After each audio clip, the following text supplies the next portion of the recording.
अस्सलाम वालेकुम। मैं डॉक्टर सलमा खलील ASTWT और हमारी CEO रुखसाना शाह की जानिब से आप सब लोगों को आलमी यौम ख़वातीन की मुबारकबाद पेश करती हूँ।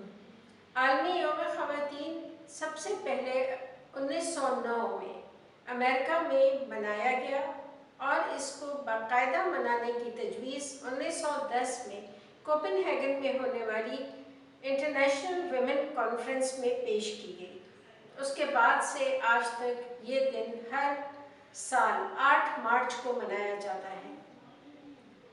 चूँकि ये दिन ख़वातीन से हुकूक़ को, उनके हुकूक़ के बारे में आगाही देता है, इसलिए मैं यहाँ आप लोगों से ये शेयर करना चाहूँगी कि हमारे यहाँ बिलउमूम ख़वातीन के साथ एक इम्तियाज़ी सलूक रवा रखा जाता है और वो ख़वातीन जो किसी भी ज़हनी या जिस्मानी माजूरी का शिकार होती हैं, उनकी तकलीफ़ें आम ख़वातीन की निस्बत कहीं ज़्यादा होती हैं।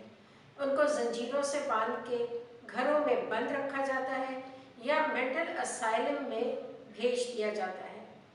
चूँकि हम ज़हनी माजूरियों के मुतालिक काम करते हैं, इसलिए हमें रिपोर्ट होता रहता है कि बहुत सारी ख़वातीन जो महज डिप्रेशन का शिकार थी, उनको उनकी विरासत से महरूम करने के लिए उनके भाइयों ने या दीगर रिश्तेदारों ने उनको पागल खाने या मेंटल असाइलम्स में ले जाकर छोड़ दिया।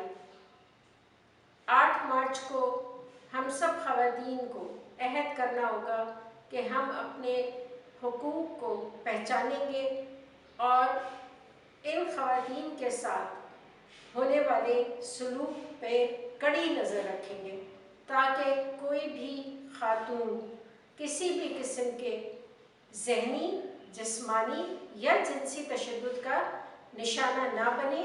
जैसा कि 1982 में सफ़िया बीबी नाम की एक लड़की को उसके मालिक मकान और बेटों ने रेप किया और चूँकि वो नाबीना होने की बिना पर गवाह नहीं पेश कर सकी तो उसे कोड़ों की सज़ा दी गई।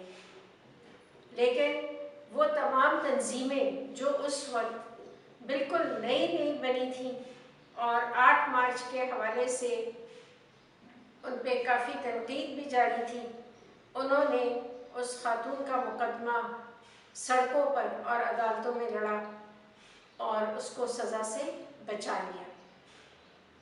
तो 8 मार्च को हर औरत को इस यकीन के साथ निकलना होगा, उन तमाम सेमिनार्स में, इजलासों में शिरकत करनी होगी कि वो अपने हुकूक़ को पहचानेंगी और उसको हासिल करने की जद्दोजहद में शामिल रहेंगी। शुक्रिया।